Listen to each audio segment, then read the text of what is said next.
Good Friday morning, and thanks for joining us from the Ohio AgNet, the voice you know with the News You Trust studio, sponsored by Grain Equipment Company, where innovation meets execution. I'm Dusty Sonnenberg. Under cloudy skies, we have 42 degrees on the barn thermometer this morning.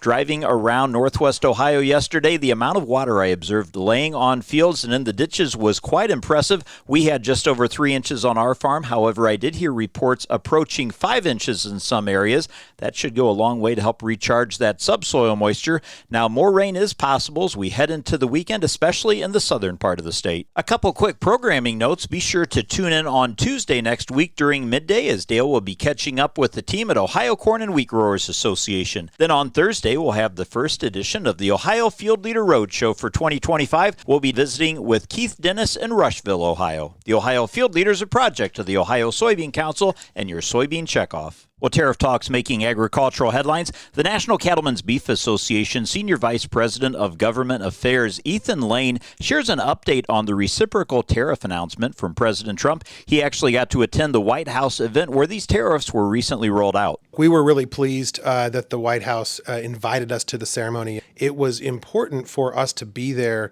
to make sure we're showing the president and his team that we are, as an industry, supportive of the president using this tool as a means to rectify some of the long-standing imbalances in those trade relationships for U.S. beef producers around the world. Our members produce the highest quality beef in the world. That is not in question. But because of that, it's very threatening to some foreign countries for our product to be on store shelves alongside their own product.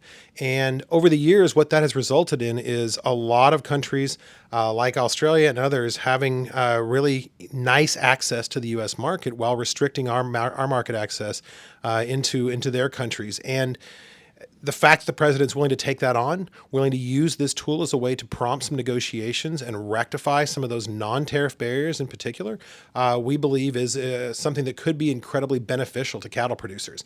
Now, that being said, we want to make sure we're really careful with how we proceed here. And NCBA is going to make sure we are really taking our job seriously of informing the president and his team about the problems here, the challenges, make sure they have good statistics and good information to work from in making these decisions and pursuing these negotiations to ensure that the end result of this is a better deal for cattle producers without damaging the good relationships we have now. And we have many.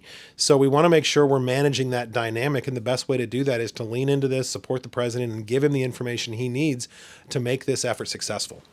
Ethan, what are some examples of unbalanced trading relationships that cattle producers face? Well, I mean, the best example out there right now is Australia. We've had a free trade agreement with Australia for 20 years.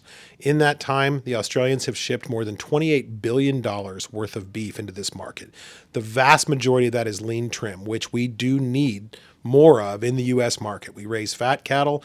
That doesn't tend to supply enough 80-20 ground beef to meet consumer demand here in the United States. The problem with that is, in that 20 years, the Australians have thrown up countless ridiculous non-tariff barriers to reciprocal access for our product into their country. They're incredibly trade protectionist.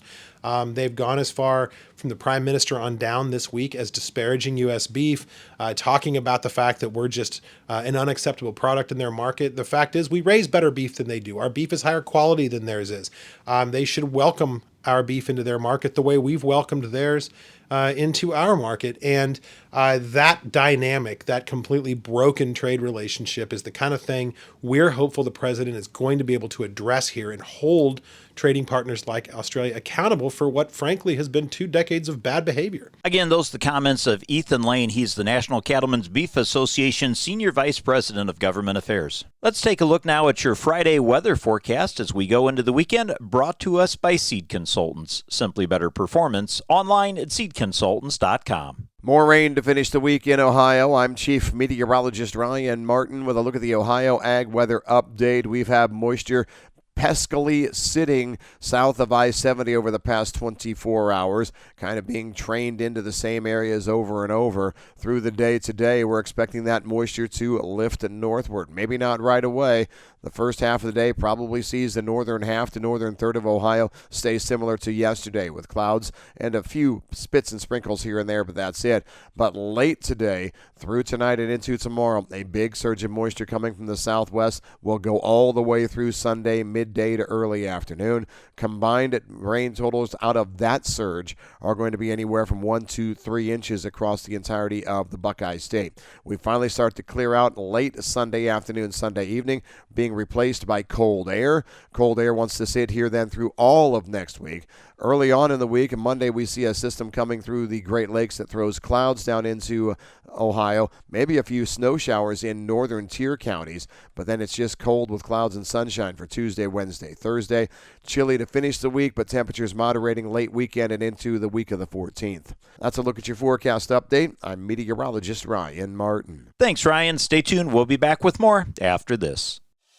Soybeans are a game changer for Ohio's pork industry. Pigs thrive on soybeans' perfect blend of protein and energy, helping hogs nationwide devour the equivalent of 292 million bushels of soybean meal annually. Ohio is number 7 in pork production, contributing to the billions of pounds of pork enjoyed by families across the nation each year. From sizzling bacon to barbecued ribs, soybeans power the farms that feed families. Brought to you by Ohio soybean farmers and their checkoff. Earlier this week, I had the opportunity to attend a demonstration using a soy foam. It's a firefighting foam that was developed thanks to checkoff dollars, and this took place down in Asheville, Ohio at the Harrison Township Fire Department. Alan Sipes with Cross Plains Solution is one of the developers and shared the story of the origins of this product. I am from Dalton, Georgia. My partner Dave Garley is here. He's the brains behind the chemistry. I'm the manufacturing guy.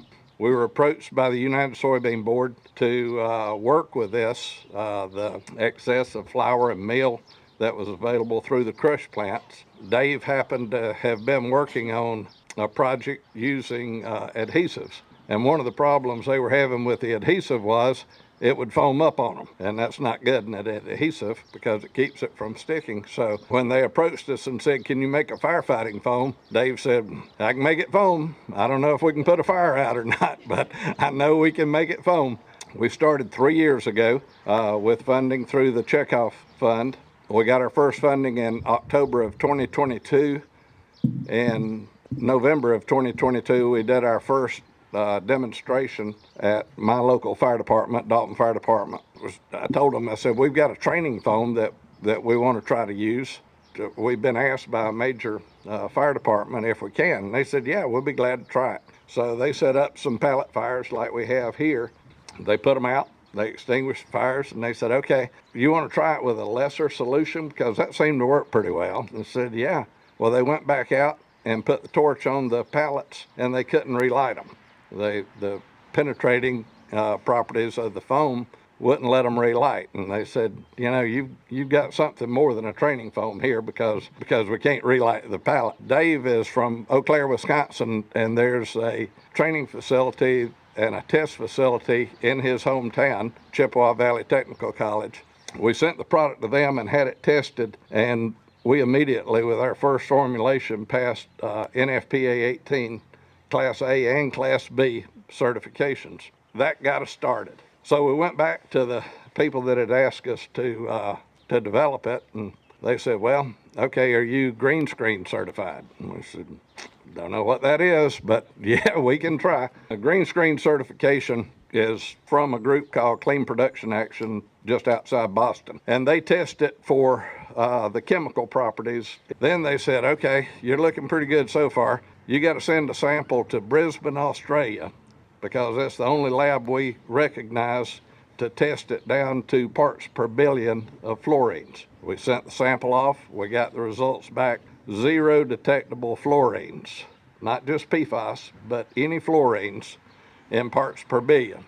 They awarded us gold certification, and in 23 years of testing products, we're the only firefighting foam to have achieved gold status. And still today, we're the only ones.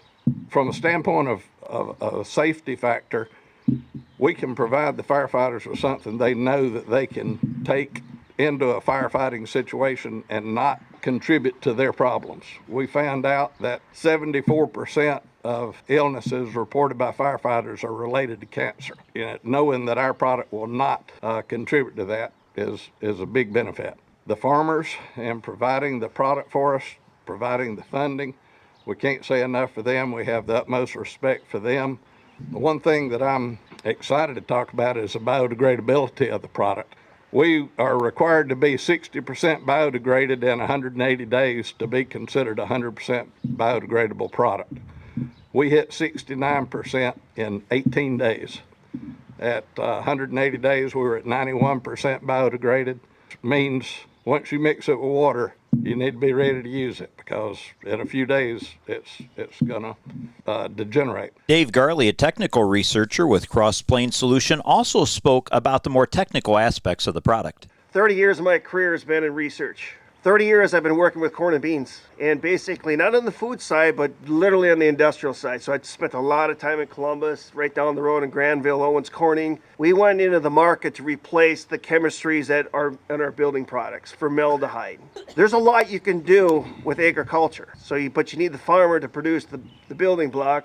They need the means to the scientists to come and derivatize those building blocks into functional systems. Me and my team really took an ownership into first thing we're going to do is whatever's in that bucket, we're going to make it safe. That was the first and foremost priority. And like you alluded to, we're not firemen. We needed to partner with the likes of the fire community. So we make samples, we give it to the firefighting community. They run it through a battery of different tests, Jet A fuel to wood structure to heptane fuels, solvents. They come back and say, okay, you need better bulbous structure, you need better, your foam expansion is not quite good enough. Once we got that, we would go back and make a derivative of it and give them back another sample. That continues today.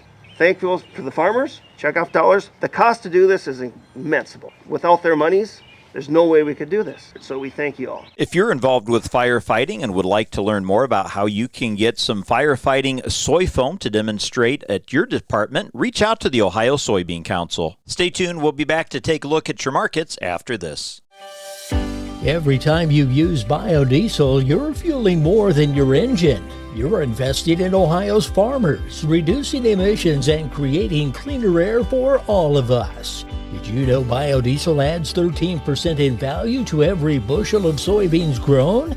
That's good for farms, good for families, and good for the future. Drive with purpose. Choose biodiesel. Learn how at soyohio.org. Let's take a look at what's impacting our markets. Today's market analysis is brought to you by the Louis Dreyfus Company. Excited to be building the newest state-of-the-art soybean crush facility in Upper Sandusky, Ohio. Phone 574-566-2113 for information on soybean marketing to LDC. Here's Ryan Martin. Market's trying to recover a little bit here for your Friday, but I don't think anything so far has been any more than a dead cat bounce. What is the market going to be waiting for and looking at? All right, what is the retaliation now on reciprocal tariffs turn out to be? On Thursday, the announcements of retaliation honestly were somewhat muted. The market just took the reciprocal tariffs and ran with them through the day. That's part of the reason why you saw the biggest losses in things like the Dow futures, NASDAQ futures, S&P futures, crude oil, gas, and diesel. Most of the marketplace is looking at the tariffs as a big ding on the economic drivers of this overall market. On the eggs, I think it really comes down to what happens on reciprocal tariffs, or not reciprocal, retaliatory tariffs due to these coming into the corn, bean, and wheat markets. Livestock already got hit pretty hard because, a big number of our meat trading partners, Japan, South Korea, for example, got hit with reciprocal tariffs. And so there's fear that really cuts off anything coming from the U.S. into Japan or South Korea. I'm Ryan Martin. Thanks, Ryan. Let's take a look at how those markets closed, brought to us by Seed Consultants. Simply better performance, online at seedconsultants.com. At the close, May corn was down 1/4 penny and December corn was down 1 1/4 cent. May soybeans closed down 18 cents, while November new crop beans were down 20 1/4 cent, while May Kansas City wheat closed up 1/2 penny. May Chicago wheat was down 3 1/4 cents. cents, and May Minneapolis wheat was down 1 1.25 pennies. Taking a look now at the overnight trade, we have mixed numbers with May corn trading up 0.75 pennies at $4.58 1/4 cents. May soybeans are down 2.5 cents at $10.09, and new crop wheat for July is up 0.75 pennies at $5.50 3/4 cents. In the livestock side, as they closed, April live cattle were down $2.32.5 at $208.05, and April lean hogs closed down 7.5 cents at $87.35. Thanks for joining us. This is the Ohio AgNet.